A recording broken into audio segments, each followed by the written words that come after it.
Hi, it's Coach Brad from the Bodysmith, and today I'm going to talk to you about how to warm up before you do your strength training.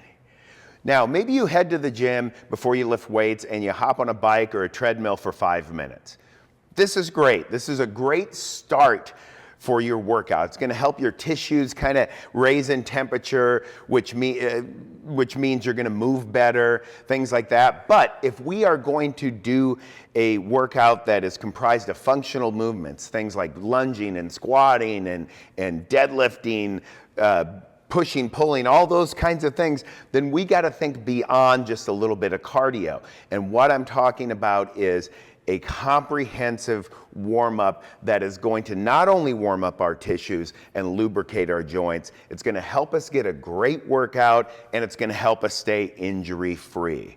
So the things I'm talking about here are working on range of motion. So these would be some dynamic stretching. We're going to talk about activation. That would be turning on muscles that go to sleep while we're in our car or sitting at our desk every day.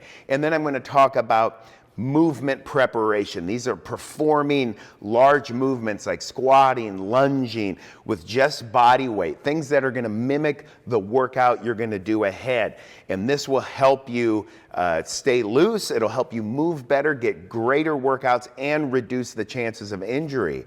Now, this may sound a little bit overwhelming, so you can always reach out to me here and I'd be happy to answer your questions. So that's it from Coach Brad today, and I'll see you in the gym.